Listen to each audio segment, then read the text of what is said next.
Olá, meus amados irmãos, a paz do Senhor a todos. Você está no seu canal do YouTube, o canal do CETEADALP, Centro Educacional Teológico da Assembleia de Deus em Abreu e Lima, Pernambuco. Esse Centro Educacional Teológico que é presidido pelo nosso presidente, pastor Roberto José dos Santos Lucena, e o nosso diretor-geral, pastor Paulo Filho. Eu quero agradecer desde já a participação de cada um de vocês. Já quero pedir a vocês aí que se inscrevam no canal, quem não se inscreveu ainda.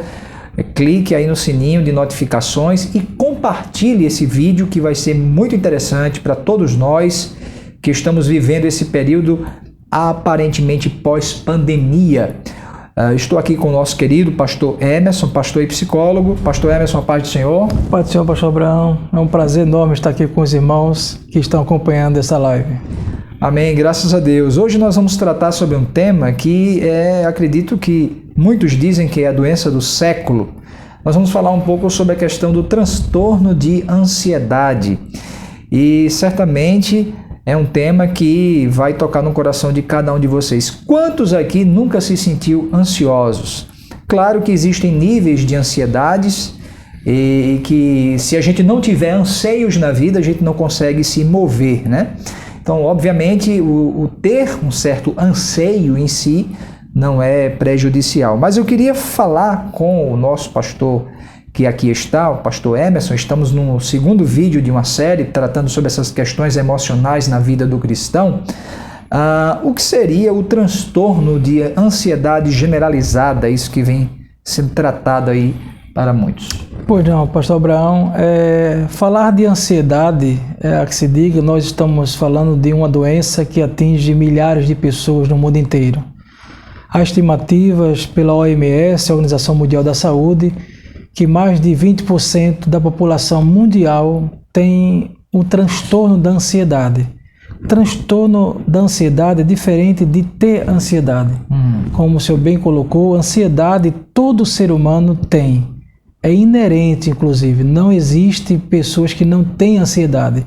E se nós formos averiguar isso está muito ligado às questões históricas, quando os nossos antepassados, estavam com medo de ser engolido por algum animal e tinham medo, receio. Conteve um pouco essas questões de ansiedade, mas ansiedade é justamente isso, é medo, receio, insegurança, tá? E todos nós temos em algum momento, diante de qualquer situação, tá? Eu posso ter uma ansiedade e essa ansiedade ser benéfica, inclusive, porque essa ansiedade vai me prevenir, vai ser segurança para a minha vida. Como, por exemplo, eu vou atravessar uma rua movimentada, eu olho para os dois lados. E essa ansiedade que me leva a olhar os lados, ela é preventiva, ela me proporciona segurança. Sim. Então, quando a gente fala de ansiedade, geralmente vem à mente algo ruim.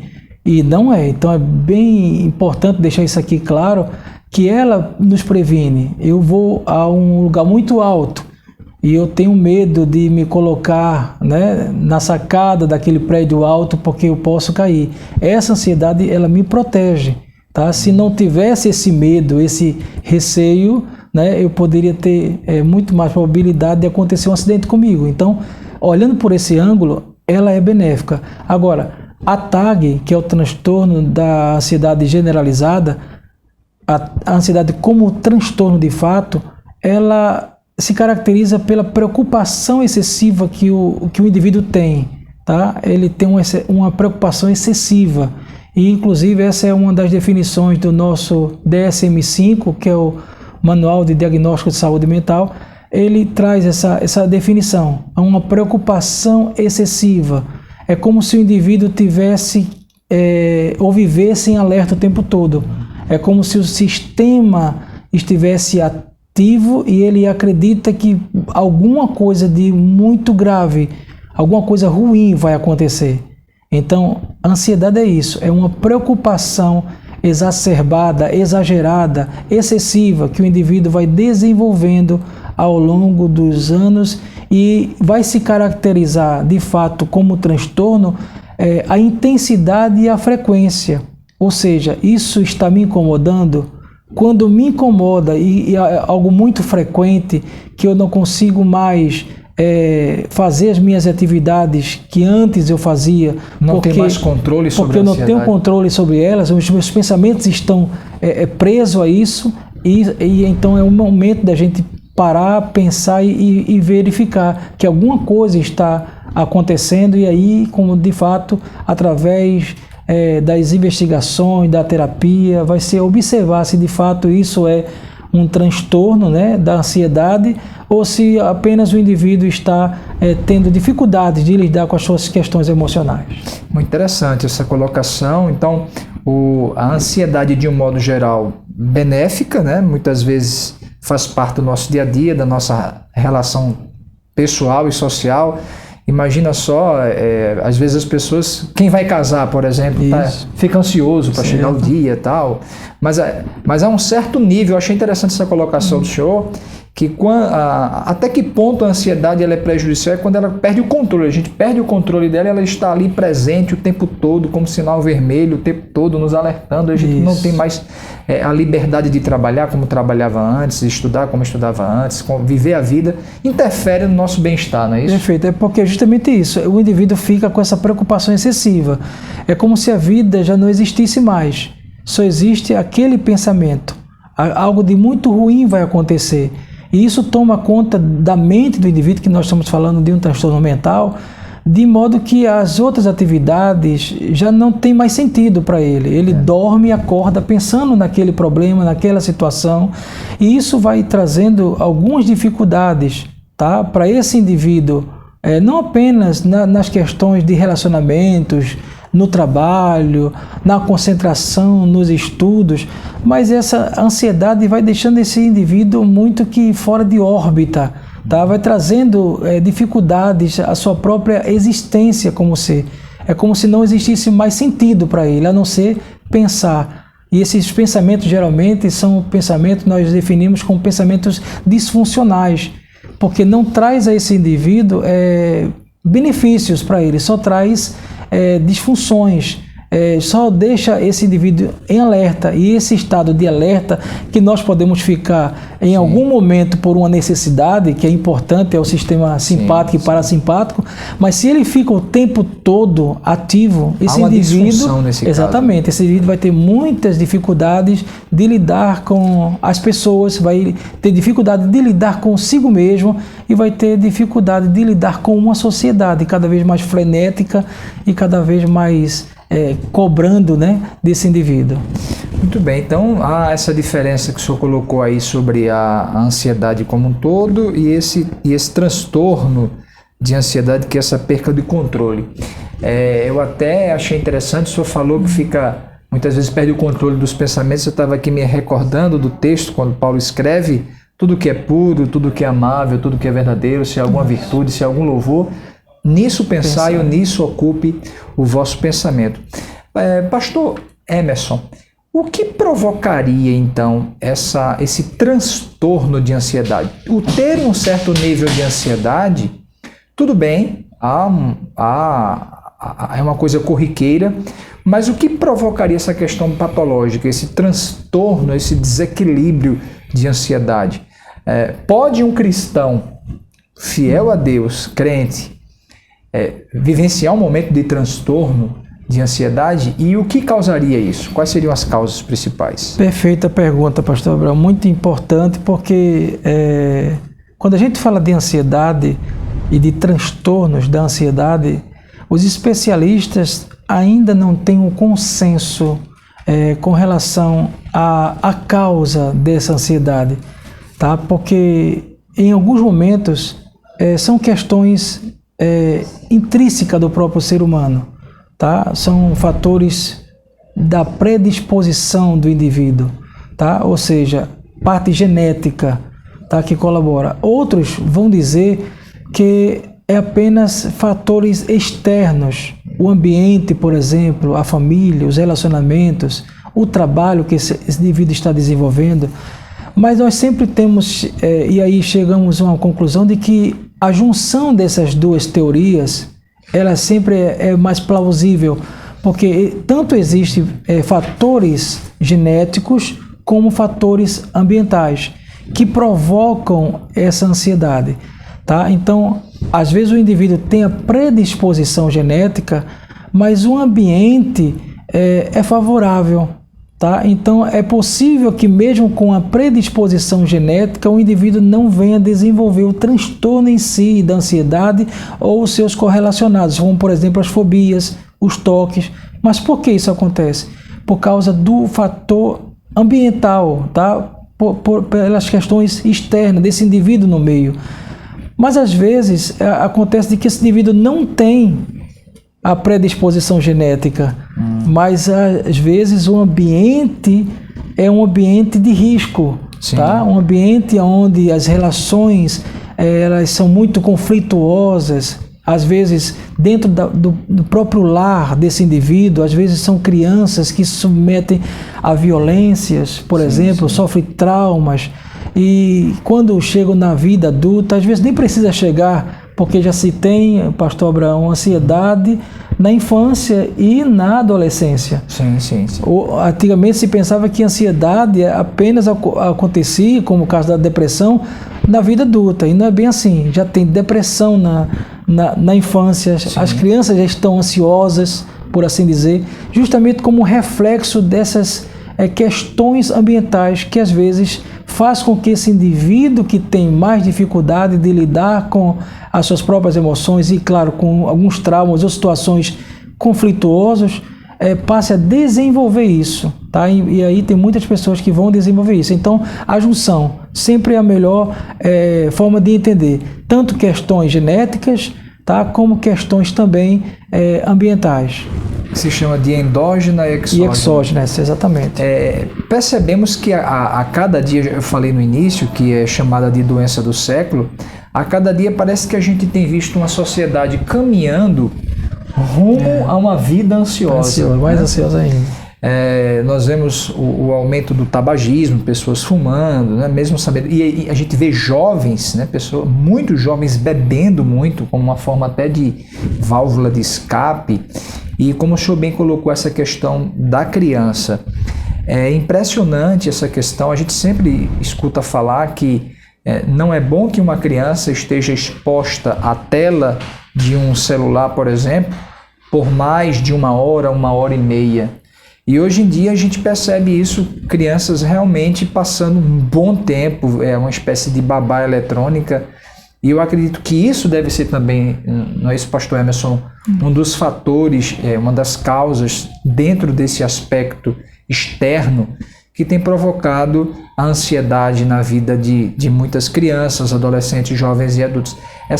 Como é que o senhor vê essa questão da ansiedade e as redes sociais, essa questão do Facebook, do Instagram, essa questão de estar sempre preocupado se alguém está curtindo, se alguém não está curtindo, se eu postei, se eu não postei e tal. Como é que o senhor vê essa questão dessa vida moderna, né, midiática? O tempo todo eu tenho que estar olhando para o grupo do WhatsApp. Tem pessoas que são de 10, 15. Eu particularmente faço parte de mais de 20 grupos do WhatsApp por questões profissionais. Então a gente tem que ter uma hora que a gente tem que desligar a telinha mesmo, né? Como é que o senhor vê essa relação da ansiedade e esse mundo digital? Hoje vivemos no mundo digital, na tecnologia, né? Que tem lá os seus benefícios, mas claro,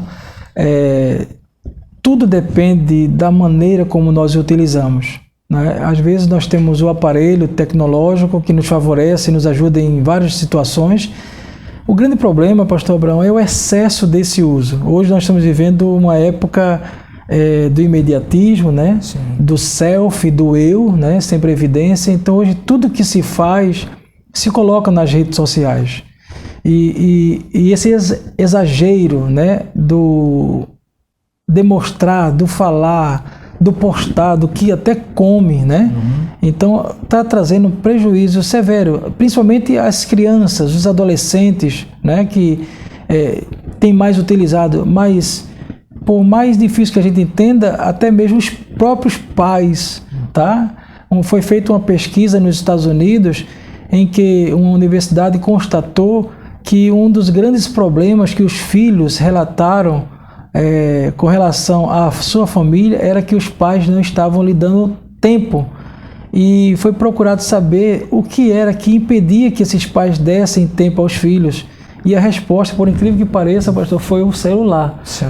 Os filhos estavam dizendo que os próprios pais estavam no celular e por causa disso não estavam dando mais tempo, né, ou qualidade de tempo aos próprios filhos. Então, assim, não é somente os adolescentes, as crianças, mas assim, acho que no geral, né, todos nós estamos muito que utilizando demasiadamente esse aparelho. Então, eu digo às vezes no consultório que é preciso desconectar para se conectar. Verdade. Às vezes é preciso você desconectar um pouco para conectar com aquilo que é mais importante em você mesmo. Tá? Então, o uso excessivo da mídia, né, e das postagens, eu boto uma postagem, uma foto, e eu preciso ver as curtidas. E quando eu não vejo o número de curtidas, eu vou ficando ansioso, porque, né, isso vai me deixando... E se eu ver poucas curtidas, eu logo tenho que tirar aquela postagem. Então, isso vai criando meio que uma situação de ansiedade para esse indivíduo, que vai vivendo em função disso. E a pergunta que a gente faz, isso é saudável? Isso está trazendo bons pensamentos? Não estamos desperdiçando boa parte do nosso tempo com aquilo que muitas vezes não tem tanta importância assim?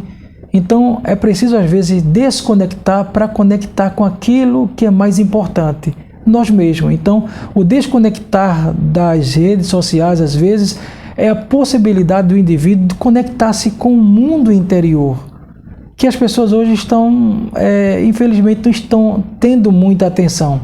Mas é preciso olhar para dentro de si mesmo, se conectar dentro de si mesmo e deixar essas questões sociais não chegar à cabeça e tomando os pensamentos de modo excessivo, né, o tempo todo, porque isso pode gerar outros transtornos e esse indivíduo pode ter muitas dificuldades nessa sociedade de hoje. Exato. Eu vi uma reportagem muito interessante de um restaurante que estava dando desconto para aqueles que estavam comendo na mesa, ali à mesa, sem usar o celular, porque a gente encontra muito isso nos restaurantes. Às vezes está lá o marido, a esposa, os filhos e cada um no seu celular e comendo, então parecia que não estão ali. Então um restaurante fora do Brasil aqui estava dando desconto para aqueles que não utilizassem o celular, guardavam o celular e ali estavam comendo e conversando.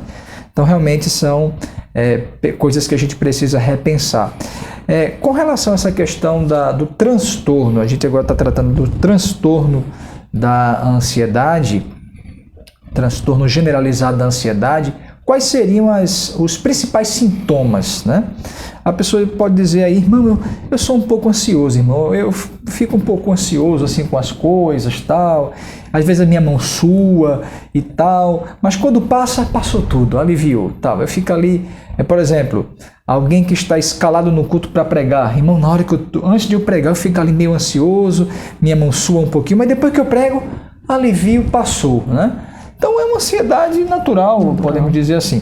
Mas quais são então os sintomas de uma ansiedade, de um transtorno de ansiedade generalizada? Ok. O que caracteriza de fato uma patologia, pastor Abraão, é a intensidade e a frequência. Sim. Então, esses sintomas citados agora, por exemplo, sudorese, né? As mãos suando, por exemplo, tem pessoas que têm problemas de diarreias, né? Tremores nas pernas, tem gente que fica com as pernas balançando, né? Nós conhecemos alguém assim, né? Que as pernas ficam balançando o tempo todo. Taquicardia, coração batendo de maneira acelerada, irritação, tá? São sintomas da ansiedade. Agora, ficar irritado significa ter um transtorno? Não necessariamente. Porque tá irritado, com raiva, sim, todas as pessoas vão ficar em algum momento, tá? Suar as mãos porque eu tenho a oportunidade de ministrar a palavra, por exemplo, sim, é normal, né? Exato. Você vai apresentar um seminário na faculdade aqui, sim, né? Você fica um pouco nervoso, né? Que é o termo que se utiliza muito. Isso é um sintoma, claro, mas não necessariamente significa que é o transtorno em si. O que vai caracterizar se de fato é um transtorno é se isso acontece com muita frequência, tá? Como é que você lida com isso?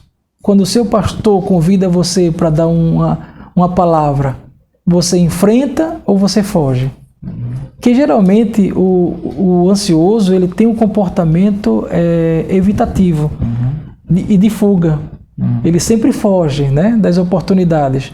Então, mesmo que você, com a sua mão trêmula, consegue apresentar o seu seminário, não necessariamente você tem o transtorno, você conseguiu. Tá? O transtorno vai se caracterizar quando o indivíduo, de fato, ele não consegue viabilizar as tarefas, as atividades, porque ele teme a ação. Tá? Ele vê a situação e ele imagina, eu não sou capaz. Geralmente está muito voltado para o cognitivo disfuncional. Eu não sou capaz de apresentar. Eu não tenho competência para fazer. Tá? É muito mais voltado também às questões de autoestima. Tá? E esse indivíduo começa a entender ou pensar que é incapaz, que é inútil, que é improdutivo, que acontece tudo de bom com os outros, mas nunca acontece com ele. Então ele coloca isso na mente e acredita que não vai apresentar o seminário ou realizar a atividade. E ele foge, ele se esquiva 1, 2, 3 vezes. E às vezes até mais.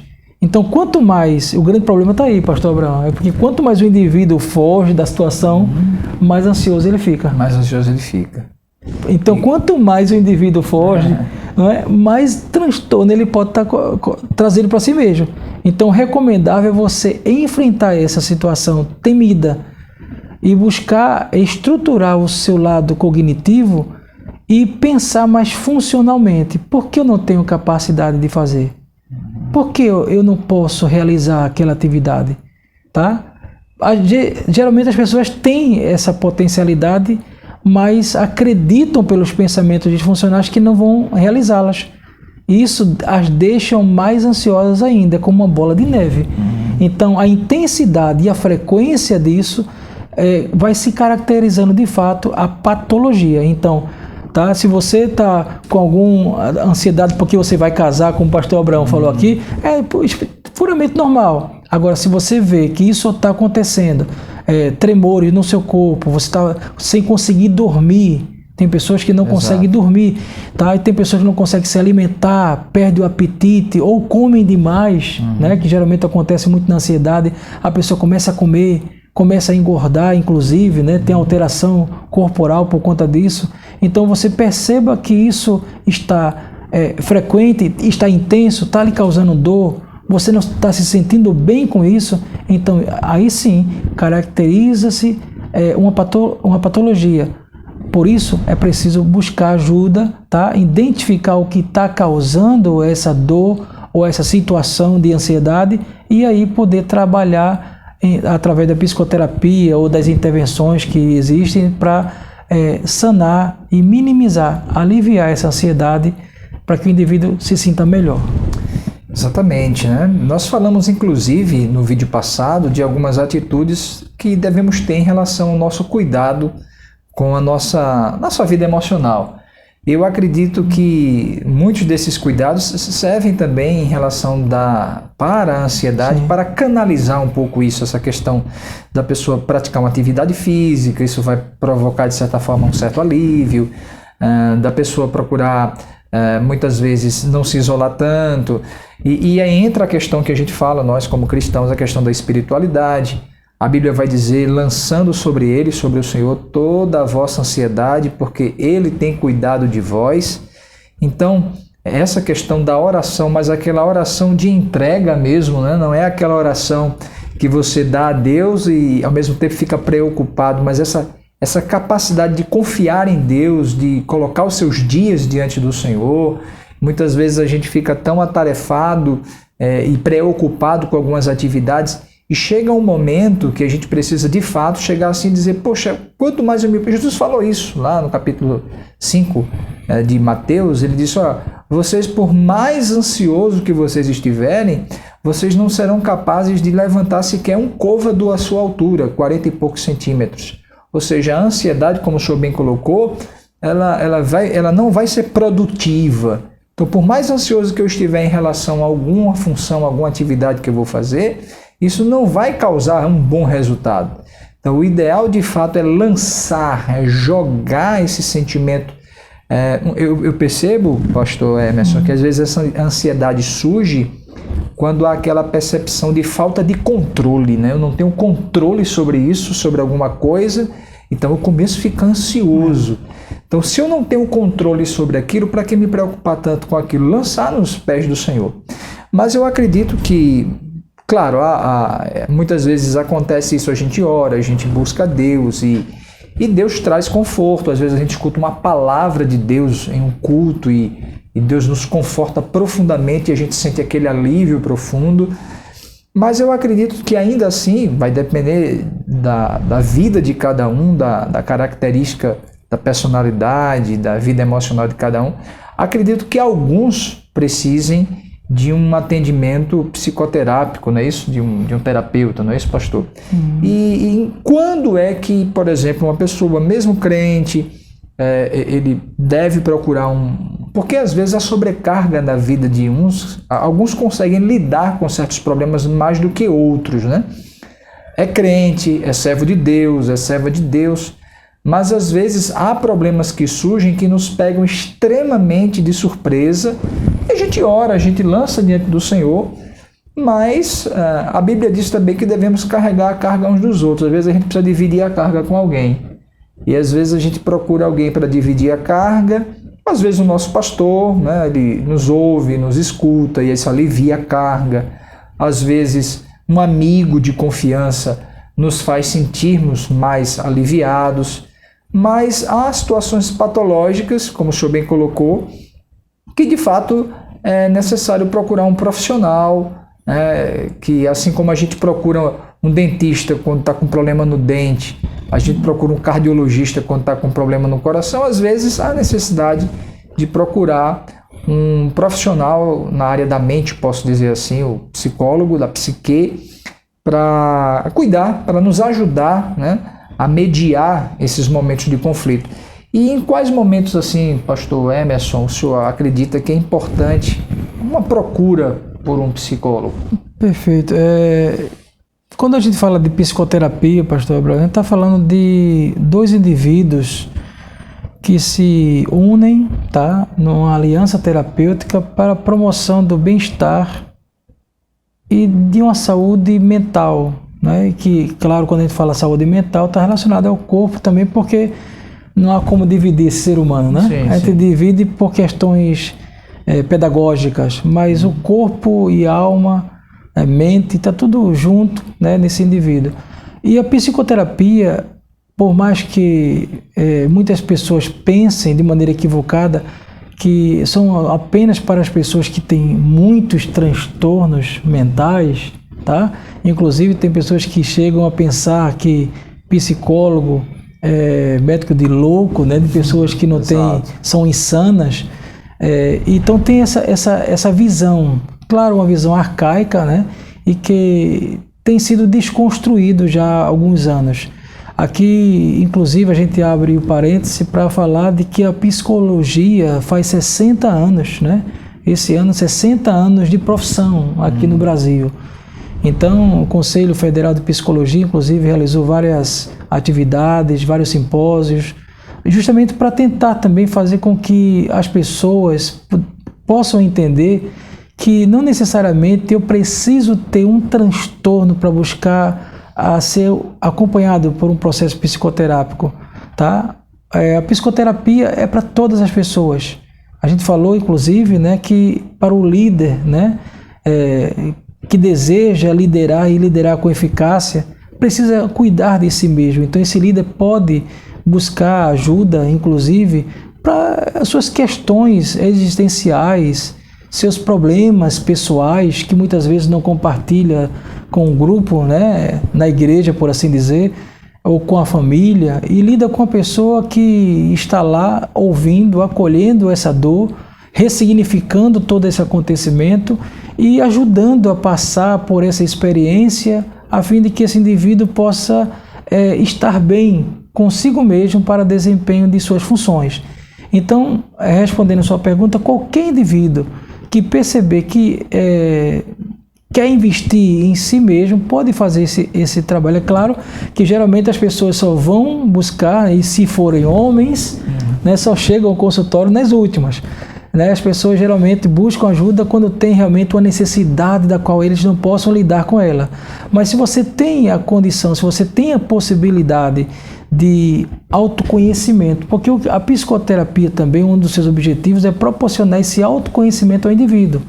Então, não necessariamente eu preciso ter um transtorno de ansiedade ou depressão, qualquer que seja, para ir ao consultório ser acompanhado por um psicólogo, porque eu posso tratar das questões, das minhas próprias questões, tá? Eu posso tentar e me conhecer melhor.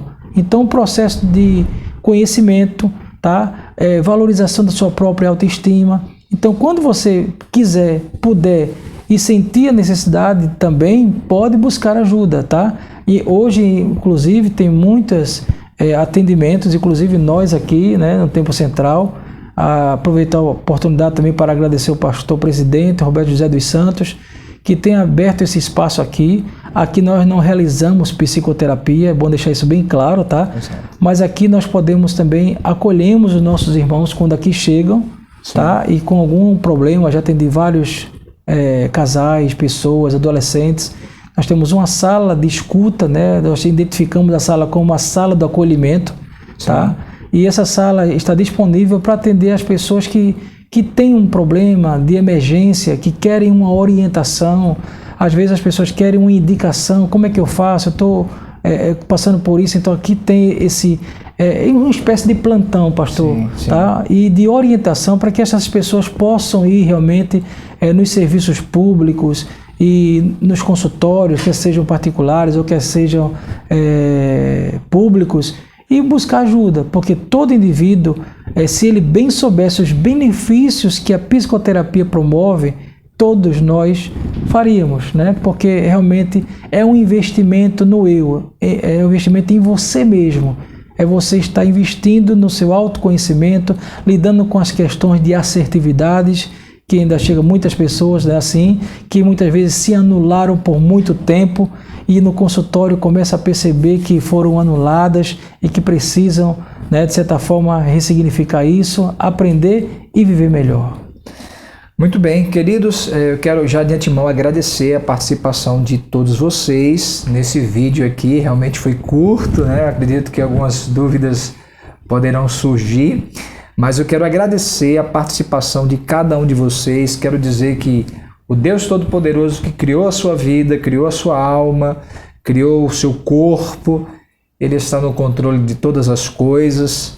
Continue confiando em Deus, crendo em Deus, servindo a Deus com alegria, adorando, bendizendo o nome dEle e pedindo direção a Ele sobre a sua vida. Lance sobre Ele as suas ansiedades, suas preocupações, seus medos, seus traumas, e Deus Ele vai cuidar de você. E se perceber a oportunidade e a necessidade de ter um tratamento psicoterápico, pode procurar o nosso pastor Emerson, né? Pastor Emerson, diga o seu contato, por favor. É o 8816-9633. O DDD 81? É 81, DDD 81 98816-9633. Ok, que Deus abençoe a todos e que Deus abençoe também aqueles que desejam participar dos cursos do CETEADALP, Teologia, Música, Missiologia, Capelania. Estamos à sua disposição. Que Deus abençoe a todos e até um próximo vídeo com o pastor Emerson, se Deus assim permitir. Amém. Amém.